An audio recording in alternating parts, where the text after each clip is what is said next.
Olá, bem-vindos à segunda aula sobre o estabelecimento das cartas pequenas.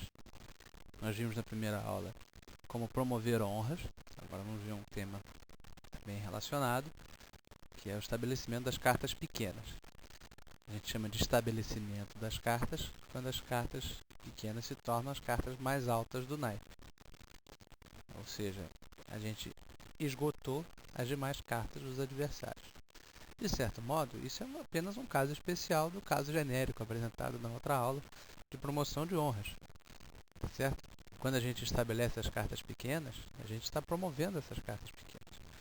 Quando a gente diz que o 2 foi a última carta do naipe, acabaram todas as cartas, só sobrou o 2, o que aconteceu? O 2 chegou à primeira posição desse naipe. Tá certo?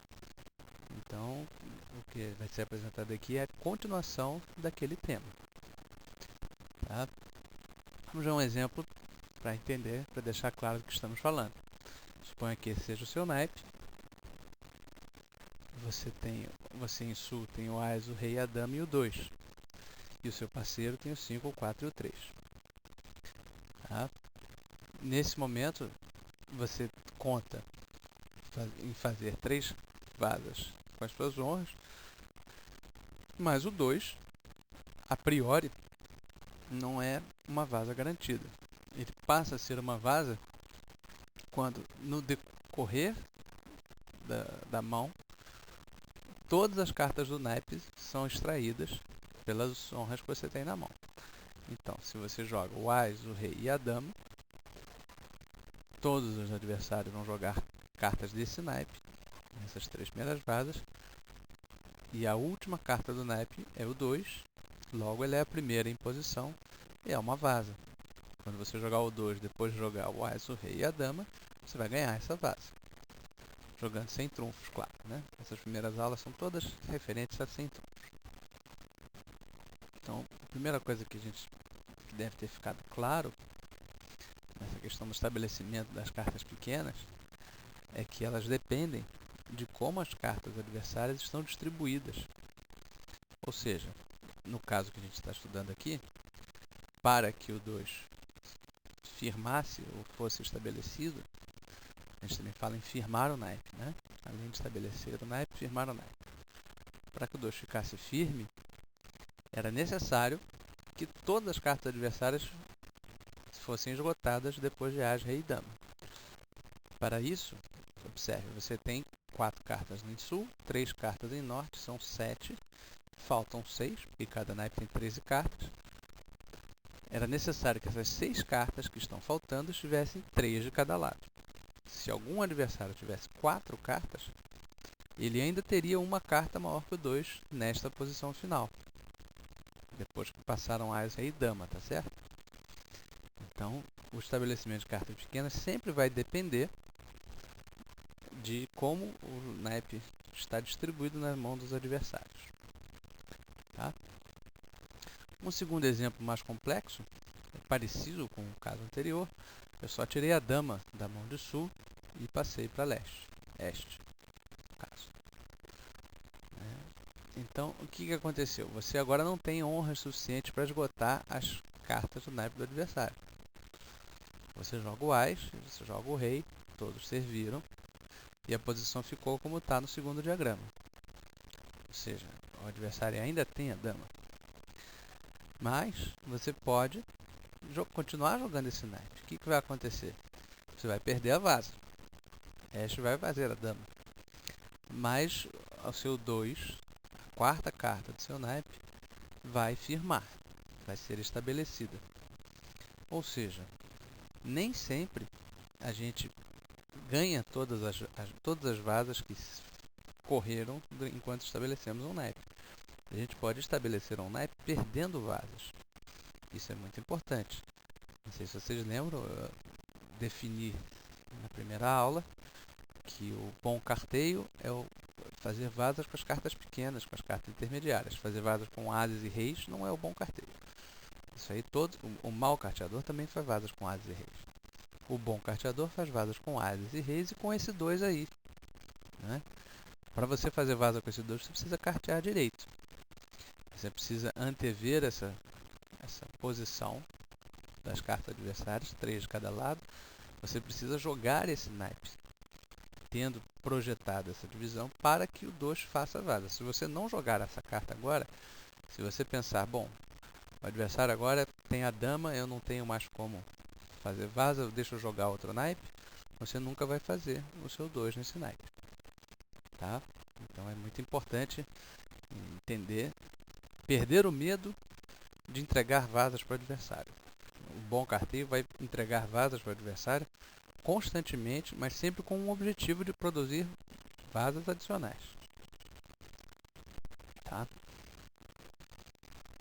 Um outro princípio importante para a gente estabelecer cartas em um naipe é que a gente tenha mais cartas do que eles. Certo? Quando a gente tem menos cartas do que eles, como no caso que a gente está vendo aqui agora, não conseguimos estabelecer o naipe.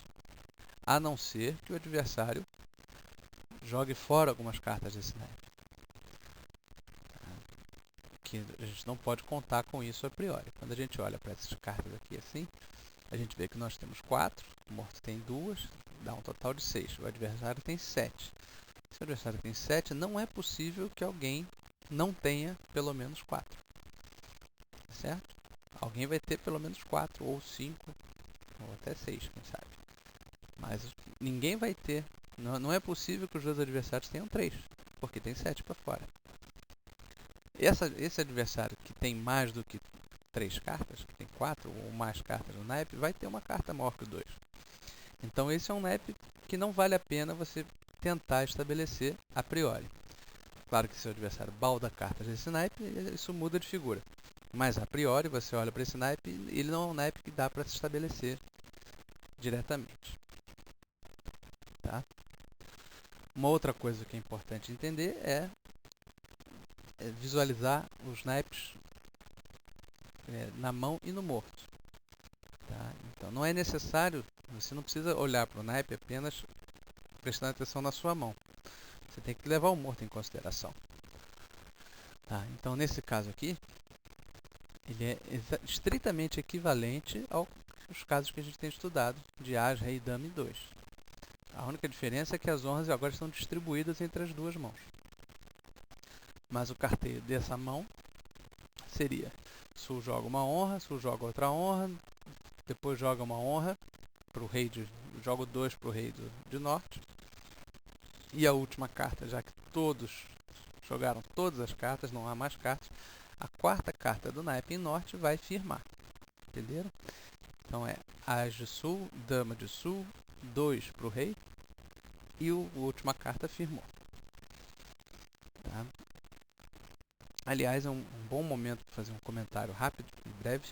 Rápido e breve é pleonasmo, né? Mas é um bom momento de fazer o seguinte comentário.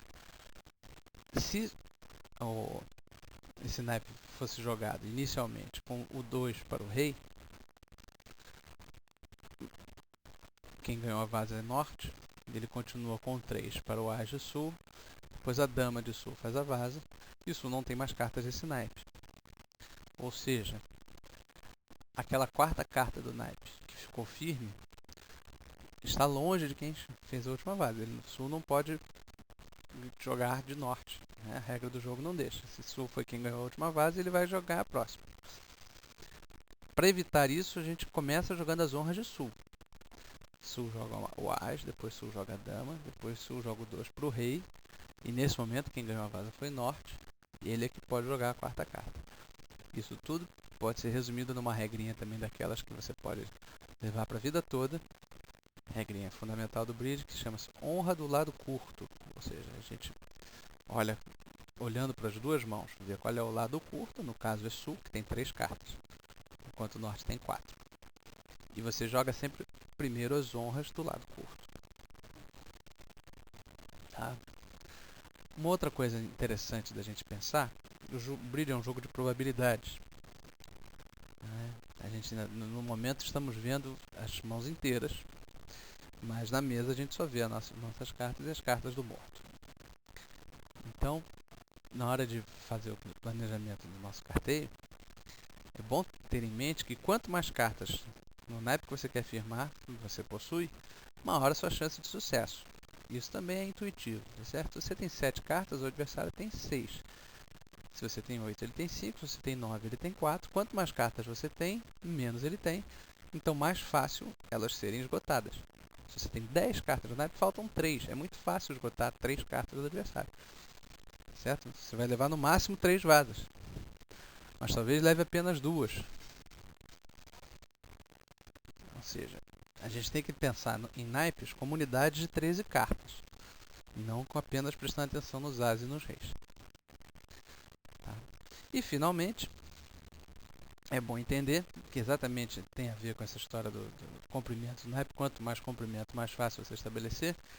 Na verdade, você não precisa de honras para estabelecer as cartas pequenas. Então, esse naipe aqui é um exemplo bem claro. Nessa mão aqui, você joga o 3 da mão e o adversário vai ganhar. Depois você joga o 4 da mão, o 4 de sul, e o adversário vai ganhar. Mas depois que ele ganhou as 2 primeiras vadas, acabaram as cartas deles. Ou seja, você não tem nenhuma honra no naipe, o adversário tem o as, o rei, a dama e o valete, mas você consegue acabar fazendo 3 vadas no naipe. Tá, olha só como é que volta ao tema de o bom carteador faz vaza com as cartas pequenas. Você fazer 3 vadas no naipe em que você não tem nenhuma honra, requer planejamento, requer boa técnica, que é o que nós estamos aprendendo aqui. Então, resumo dessa aula é que as cartas pequenas podem ser estabelecidas, assim como as cartas grandes e intermediárias podem ser promovidas. As cartas pequenas também podem ser promovidas, só que a gente chama isso de estabelecer ou firmar o naipe. É quando você promove as cartas pequenas ao primeiro posto no naipe, ou seja, esgotando as cartas que estão na mão dos adversários. E a chance de sucesso disso aumenta quando temos mais cartas no naipe. Obrigado.